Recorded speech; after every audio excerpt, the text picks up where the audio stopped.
Karnataka cabinet ने साबिक BJP हुकूमत पर लगे मशहूर 40% कमीशन के इल्ज़ामात के जांच के लिए एक खुसूसी तहकीकाती टीम यानी SIT तश्कील देने का फैसला किया है। ये बड़ा कदम जस्टिस नागमोहन दास कमीशन की रिपोर्ट के बाद उठाया गया है, जिसमें सरकारी ठेकों में संगीन बेज़ाब्तगियों की निशानदही की गई है। कानून और पार्लिमानी उमूर के वज़ीर HK पाटिल ने बताया कि माहिरीन पर मुश्तमिल ये SIT 2 माह के अंदर अपनी तहकीकात मुकम्मल करके रिपोर्ट हुकूमत को सौंप देगी। और अब तक की जांच में क्या सामने आया है ये भी बताते चलें। तकरीबन 3 लाख सरकारी कामों में से सिर्फ 1729 कामों को जांच के लिए चुना गया और इतने कम नमूनों में भी चौंका देने वाले इंकशाफात हुए हैं। मंजूर शुदा रकम से ज़्यादा पैसा जारी किया गया, नो ऑब्जेक्शन सर्टिफिकेट वक्त से पहले जारी किए गए और सबसे अहम, टेंडर के अमल में खुल्लम खुल्ला छेड़छाड़ की गई।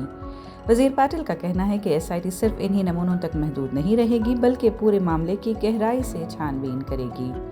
तहकीकात मुकम्मल होने के बाद रिपोर्ट काबिना के सामने पेश की जाएगी। क्या अब सच्चाई सामने आएगी? क्या जवाबदेही तय हो पाएगी? कर्नाटक की आवाम को इसका इंतज़ार है। Today, the report of Nagmohan Das, who went in to the details of the complaints lodged by contractors.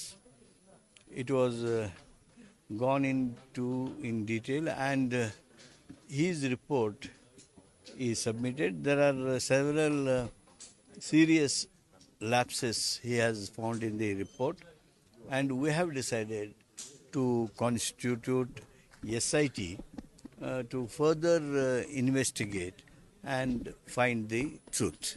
Hit and run allegations will not do. Even last time when they claimed 40%, we have set up a committee for that, and they can still go ahead and complain to the relevant authorities. And more importantly, both the ministers have suggested if it is proved, they are going to resign.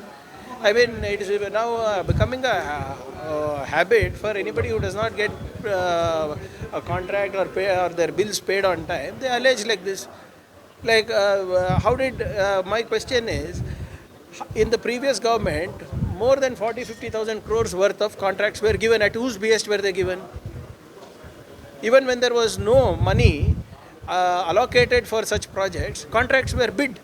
That time, weren't they aware that this is happening? In the previous government, that time they did not say anything. We are for transparent government. We want to give clean administration, and we are doing everything within our ambit to do so. And if they have any evidence against any of the ministers, the CM is more than happy to investigate, is what both the DCM and the CM have suggested. But this kind of regular blackmailing should not be done.